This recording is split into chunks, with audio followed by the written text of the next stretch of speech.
If you don't leave my house right now, I will cut you into pieces today," Mrs. Helen screamed, waving a big sharp cutlass in the air. Grace backed away, her hands protecting her pregnant belly. Tears poured down her face. "Please, Mama, don't kill me, I'm going." But how did Grace get here? How did a kind, hard-working girl end up on the streets, pregnant with twins, facing death threats from her own stepmom? And who is the father of these bobbies? Before we continue, please subscribe, hit the like button, and comment below where you're watching from and what time it is in your area right now. Don't forget to turn on notifications so you never miss our stories. Let me take you back to where it all started. Grace was 26 years old and had no parents. Her father died 2 years ago, leaving her with her wicked stepmom, Mrs. Helen, and her spoiled stepsister, Joy. They all lived in a small apartment in Surulere, Lagos. Grace's father left everything to Mrs. Helen before he died. Now, Grace worked as a cleaner in a big shopping mall just to help pay rent. Meanwhile, Joy did nothing all day except spend money on clothes and go to parties. Life was very hard for Grace. Every morning she woke up at 5 a.m. to cook breakfast for everyone. She cleaned the whole house, washed everyone's clothes, and then rushed to work at the mall. While Joy slept in a nice bedroom with a soft bed, Grace slept on a thin mat in the corridor. Mrs. Helen treated Grace like a servant, not a daughter.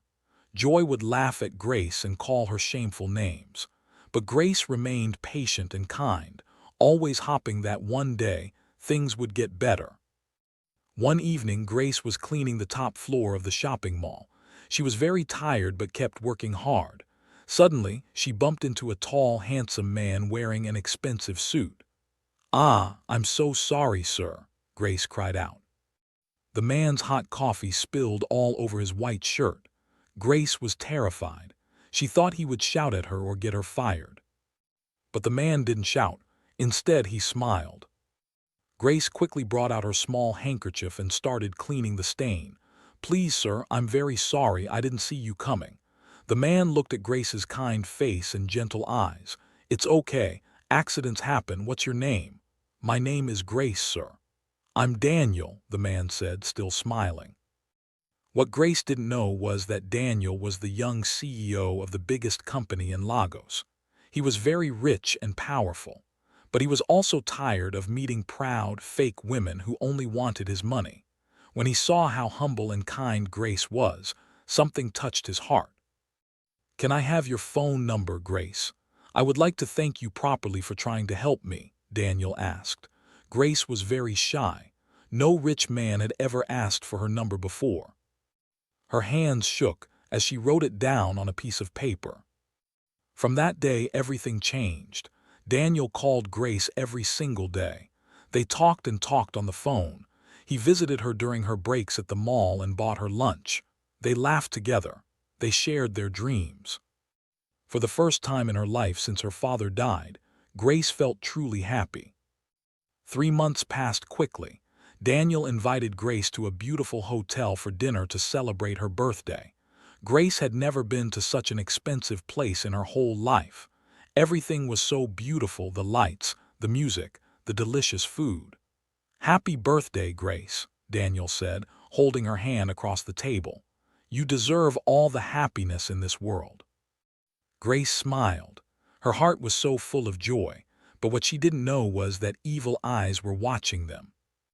Joy had been following Grace secretly for weeks. She was jealous when she saw Grace with such a handsome, rich man. She took pictures and ran home to show her mother. "Mama, Mama, see this," Joy shouted, showing Mrs. Helen the photos. "Grace is dating a very rich man. Look at his expensive car and clothes. He must have plenty money and she didn't tell us." Mrs. Helen's eyes became wicked. "So Grace thinks she can be happy while we suffer here. Never. We must destroy this relationship now."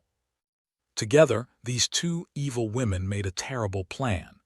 They went to the hotel and found a waiter who was poor and desperate for money. "We will give you 20,000 naira, Mrs. Helen told the waiter. "Just put this powder in their drinks when they are not looking." The waiter was a bad man who needed money badly. He agreed. When Grace and Daniel were enjoying their meal and talking, the waiter put the sleeping drug in both their drinks and mixed it well. The drinks looked completely normal, but now they were very dangerous. Grace and Daniel drank their drinks, not knowing what evil was inside. After 30 minutes, Grace's head started spinning. "Daniel, I don't feel well. Everything is moving." Daniel also felt strange. His eyes couldn't focus. "Grace, something is wrong. I feel." They were both drugged. Their minds stopped working properly. They didn't know what was happening to them. The waiter came to their table. "Sir, madam, you both look very sick. Let me help you to a room upstairs where you can rest." Grace and Daniel could barely walk. The waiter took them to a hotel room. Because of the strong drugs in their bodies, shameful things happened that night. But neither Grace nor Daniel was in their right mind. The drug made them do things they would never do if they were normal. Daniel woke up first when the sun came up. His head was pounding with terrible pain. When he looked around and saw what had happened, shock hit him like thunder. "What? What happened?" he whispered, holding his aching head. He couldn't remember clearly. Everything was foggy and confused. He felt so ashamed and guilty, even though he didn't know about the drugs. Suddenly, Daniel remembered he had an important business meeting in another country that same morning. His flight was leaving in just 2 hours. In his confusion, guilt, and panic, Daniel made a terrible mistake. He left money on the table thinking it was the right thing to do and rushed out of the hotel room. 30 minutes later, Grace woke up alone. She was in pain and so confused. She couldn't remember clearly what happened. When she saw the money on the table and realized Daniel was gone, her heart shattered into a million pieces. "What have I done? What happened to me?" Grace cried, hugging herself and rocking back and forth on the bed. What Grace didn't know was that Joy and Mrs. Helen were waiting outside the hotel that morning like vultures. They saw Daniel rush out looking confused and guilty. They laughed wickedly. "Perfect. Our plan worked," Joy said, recording everything on her phone. "That rich man will run away and never come back. Grace will suffer forever. That's what she gets for thinking she can be happy," Mrs. Helen added, clapping her hands with joy at Grace's pain. This is why Daniel disappeared. He wasn't a bad man. He was drugged. Confused and ashamed.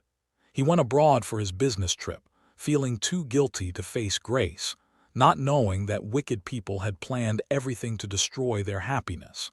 And this is why Grace got pregnant, not because she was careless or bad, but because evil people drugged her and set a trap to ruin her life. 2 months passed. Grace threw up every single morning. Her body felt strange. She went to a small clinic in Mushin, spending the little money she had saved. The nurse looked at her test results and said, "Congratulations, you are pregnant with twins." Grace's whole world stopped. "What, twins? No, no. This cannot be true." She had no money. Daniel's phone was switched off. She had tried calling him 1,000 times. Her stepmom would kill her if she found out. Grace cried every single night, begging God to help her, but the situation only got worse. When Mrs. Helen and Joy discovered Grace was pregnant, they became like wild animals. "You useless girl, you have brought shame to this house." Mrs. Helen screamed so loud the whole neighborhood could hear. Joy recorded Grace crying on her phone and immediately posted it online to embarrass her. "Look at my shameful stepsister," she wrote with laughing emojis. Grace knelt down, tears pouring like rain from her eyes. "Please, Mama, I have nowhere to go. Please don't throw me out. I'm begging you." But Mrs. Helen's heart was harder than stone. She ran to the kitchen and came back carrying a big, sharp cutlass in her hand. "If you don't leave my house right now, I will cut you into pieces today. You think I'm joking?"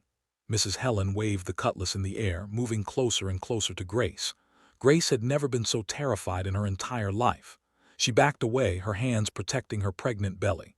"Please, Mama, please, don't kill me. I'm going," Grace cried, shaking with fear. While Mrs. Helen was threatening Grace with the cutlass, Joy ran to Grace's small corner and started throwing all her belongings out of the window. Grace's old clothes, her slippers, her dead father's picture, her Bible, everything flew through the air and landed in the dirty gutter outside. Good riddance to bad rubbish, Joy laughed wickedly. Look at you, pregnant like a street girl, shameless thing. Mrs. Helen kept waving the cutlass, chasing Grace toward the door. Move, move faster before I change my mind and kill you today. You want to disgrace me in this neighborhood. Get out. Grace was crying and running at the same time. She tried to grab her bag, but Mrs. Helen swung the cutlass near her hand. Grace jumped back in terror. Leave it. Just go with your cursed pregnancy. Go and meet the man who gave you bastard children, Mrs. Helen shouted. Neighbors came out when they heard the noise, but they were too afraid to help because Mrs. Helen was holding a weapon. They just watched and shook their heads in pity. Joy opened the door and pushed Grace hard. Grace almost fell down the stairs because her belly was big and she couldn't balance well. She grabbed the rail just in time to save herself and her bobbies. Mrs. Helen followed Grace outside, still holding the cutlass high in the air. If I ever see you near this house again, I will kill you. You hear me? I will kill you and your bastard bobbies. Joy threw Grace's torn bag at her. It hit Grace on the head and fell into a puddle of dirty water. All of Grace's things were now wet and scattered on the ground. Grace knelt in the dirty water, gathering her soaked clothes, her father's picture, and her Bible. She was crying so hard she could barely see. Then the rain started falling, making everything even worse. One old man tried to speak up. Ah, Mrs. Helen, this is too much. Where will a pregnant girl go at this time? Mrs. Helen turned the cutlass toward him. You want to join her? Mind your business if you know what's good for you. The old man quickly went back inside his house. Joy took a video of Grace kneeling in the dirty water, crying and packing her wet things. She posted it on Instagram with a cruel caption. See my shameful stepsister, pregnant with bastard twins. We don't claim her. Finally, Mrs. Helen went back inside and slammed the door hard. KPAM. She locked all the locks. KPAM. KPAM. KPAM. Grace sat outside in the pouring rain, completely soaked, with her small bag of wet clothes and nowhere in the world to go. Her heart was broken into a million pieces. She looked at her father's wet picture and sobbed. Papa, see what your wife is doing to me. Papa, where are you? I need you so much. That night, Grace walked away from the only home she knew, carrying her pregnancy, her pain, and her few wet belongings. She didn't know where she was going. She just walked and cried in the rain. Grace had no money and nowhere to sleep. She walked around Lagos with her bag, lost and afraid. For 2 nights she slept under the bridge in Oberland. She was hungry, cold, and terrified. Bad people tried to hurt her, but God protected her. An old woman named Mama Ngozi, who sold oranges by the roadside, saw Grace and felt pity in her heart. Mama Ngozi gave Grace a small space behind her orange stand to sleep. She also gave Grace food from her own small pot. Grace was so grateful she cried. She helped Mama Ngozi sell oranges even though she was pregnant and tired. Every day, Grace's belly grew bigger and bigger. People looked at her and shook their heads. Some people were kind, but many people said wicked things about her. But Grace kept praying every night for her bobbies to be healthy. After 7 long months, Grace's water broke while she was selling oranges one afternoon. Mama Ngozi, the bobbies are coming, Grace screamed. Mama Ngozi quickly stopped a taxi and rushed Grace to a government hospital in Yaba. Grace was in terrible pain. She cried and prayed as the labor pains got stronger and stronger. After many hours of suffering, Grace gave birth to 2 beautiful bobbies, a boy and a girl. But something was very wrong. Grace was extremely weak. She had lost too much blood. Her body was shutting down. The doctor came to Mama Ngozi with a serious face. She needs blood and medicine immediately or she will die. You must pay in 200,000 right now. Mama Ngozi's face went pale. Doctor, I don't have that kind of money. I'm just a poor orange seller. The hospital refused to treat Grace without payment. Grace lay on the hospital bed, getting weaker and weaker, while her newborn Bobbies cried beside her. She was dying slowly, and nobody could help. That exact same day, Daniel returned to Lagos from his long business trip abroad. For months, guilt had been eating him alive. He couldn't sleep. He couldn't focus on his work. All he could think about was Grace and that terrible night. Finally, he decided he must find her and apologize no matter what. Daniel went straight to the shopping mall, but the security told him, "Grace stopped working here many months ago, sir. We don't know where she went." Daniel's heart sank, but he refused to give up. He used his connections and money to search everywhere for Grace. He hired private investigators. He checked every hospital, every clinic, every shelter. Finally, late that evening, one of his drivers called him. "Sir, I found her name at the government hospital in Yaba." Daniel's heart almost jumped out of his chest. He immediately drove to the hospital, breaking every speed limit. When he reached the hospital, he ran inside like a madman. "Where is Grace? Where is she?" he shouted at the nurses. They directed him to the ward. Daniel ran down the corridor and burst through the door. What he saw broke his heart into a million pieces. Grace was lying on the bed, weak and pale, almost lifeless. Beside her were two tiny Bobbies crying. Mama Ngozi was sitting there, helpless and crying. Daniel fell on his knees right there on the hospital floor and cried like a baby. "Grace, what have I done to you? I'm so sorry. I'm so sorry," Daniel wept. He immediately called the hospital director. "I don't care how much it costs. Bring the best doctors. Give her blood. Give her everything she needs. Save her life. Save her life." Within minutes, the best doctors were treating Grace. Daniel paid millions of naira without blinking. He held Grace's weak hand and begged her to forgive him. Grace was too weak to talk, but tears rolled down her face. She couldn't believe Daniel was really there. After 3 days of intensive care, Grace began to get better. She could finally speak. Daniel sat beside her bed, holding her hand gently. "Grace, are these Bobbies? Are they mine?" Grace nodded yes, fresh tears falling from her eyes. Daniel wanted to be completely sure, so he arranged for a DNA test. He wasn't doubting Grace, he just needed to know the truth. After 3 days, the results came back. The doctor called Daniel into his office and showed him the paper. "Congratulations, Mr. Daniel. The DNA test shows you are 100% the father of both twins." Daniel sat down in shock. He had children, 2 beautiful children. His heart filled with so many emotions at once: joy, guilt, responsibility, love. He went back to Grace's room and knelt beside her bed. "Grace, I promise you on my life I will take care of you and our children forever. I will never leave you again. Please forgive me for running away. I was confused and ashamed, but that's no excuse. I should have been there for you." Grace looked into his eyes. She saw that he was sincere. "I forgive you, Daniel." While Grace was recovering in the expensive private hospital room that Daniel moved her to, Joy was still posting wickedly on social media, making fun of Grace's situation. "See poor Grace and her bastard twins," Joy wrote on Instagram, "suffering in a government hospital because no man wants her.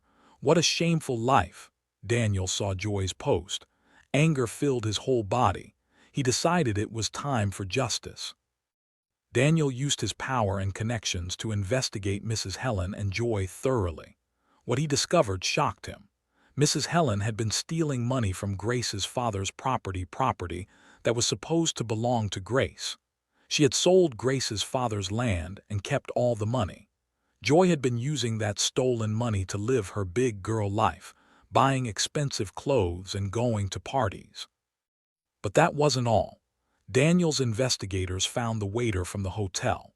With enough pressure, the waiter confessed everything. How Mrs. Helen and Joy paid him in 2,000 to put drugs in their drinks that night. Daniel now had evidence of their wicked plan. He took Mrs. Helen and Joy to court for theft, fraud, and conspiracy. The evidence was too strong: the waiter's confession, the bank transfers, the property documents, everything. The judge looked at Mrs. Helen and Joy with disgust. You are wicked, wicked women. You drugged innocent people, you stole property, and you threw a pregnant girl into the streets. I sentence you both to 5 years in prison." Mrs. Helen and Joy screamed and begged, "Please, we are sorry, forgive us." But the law is the law. They were arrested and taken to prison that same day. Everything they had stolen now legally belonged to Grace. 3 months later, Grace was healthy and strong again. The twins, whom they named David and Deborah, were growing beautifully. One evening, Daniel took Grace to a beautiful restaurant on the island. After dinner, he got down on one knee in front of everyone in the restaurant. "Grace, you are the kindest, strongest, most beautiful woman I have ever met. You suffered so much, but you never became wicked. You are an amazing mother to our children. Will you marry me?" He opened a small box. Inside was the biggest, most beautiful diamond ring Grace had ever seen in her life. Grace started crying tears of joy. "Yes, yes, yes, I will marry you." The whole restaurant clapped and cheered. Daniel's mother had been angry at first when she heard about Grace. But when she met Grace and saw how humble, kind, and respectful she was, and when she held her beautiful grandchildren in her arms, her heart completely melted. She accepted Grace with love. Daniel and Grace got married in the most beautiful wedding Lagos had ever seen. Grace wore a white wedding dress that cost more money than she had ever seen in her entire life. The church was decorated with thousands of white roses. Mama Ngozi was there, sitting in the front row, dressed in beautiful clothes. Grace had not forgotten the woman who saved her life when she had nothing. After the wedding, Grace and Daniel went to find Mama Ngozi at her orange stand. "Mama, you saved my life when everyone threw me away," Grace said, kneeling before the old woman. "You shared your food with me when you had very little. I can never forget your kindness." Daniel also knelt. "Mama Ngozi, you are our mother now." Then Grace told Mama Ngozi, "Mama, you will never sell oranges under the hot sun again." Grace and Daniel bought Mama Ngozi a nice 2-bedroom apartment in a good area in Surulere. When Mama Ngozi saw her new home with a real kitchen, bathroom, and soft bed, she cried. She had been living in one small room for 20 years. They also gave Mama Ngozi a big shop in a busy market where she could sell fruits and vegetables. The shop had a roof, fans, and a big fridge. No more sitting under the hot sun. Daniel put Mama Ngozi on a monthly salary from his company. This meant Mama Ngozi would get money every month, even if her shop was closed. Mama Ngozi became like a real grandmother to the twins. Every weekend, Grace brought David and Deborah to visit Grandma Ngozi. They ate her delicious jollof rice and listened to her stories. Grace, Daniel, and their twins now lived in a big, beautiful mansion in Lekki. Grace went back to school to study business. Daniel supported her every step of the way. 1 year later, Mrs. Helen and Joy finished their prison sentence. They came out looking thin, tired, and humble. They went to Grace's house and knelt outside the gate begging for forgiveness. "Grace, please forgive us," Mrs. Helen cried. "We were so wicked to you. We are sorry." Joy was crying too. "We deserve your hatred. We treated you terribly, but please have mercy on us." Grace looked at them. She remembered everything: the cutlass, the dirty gutter, the cruel words, the evil plan, the drugs. She had every right to turn them away forever, but Grace's heart was kind. "I forgive you," Grace said, "but you must change your ways. I will help you, but you must work hard and be honest." Grace gave them small jobs in one of Daniel's companies. She helped them get back on their feet, but they had to earn their own money through hard, honest work. They were no longer allowed to be wicked or lazy. Mrs. Helen and Joy learned their lesson the hard way. They saw how Grace became successful by being kind and humble, while their wickedness brought them to prison and poverty. Now they worked hard every day and thanked God for Grace's mercy. Did you enjoy this story? What lesson did you learn from Grace's journey? Please subscribe to our channel, hit the like button, and comment below what you learned from this story. Turn on your notification bell so you never miss amazing stories like this. Thank you for watching and may God bless you.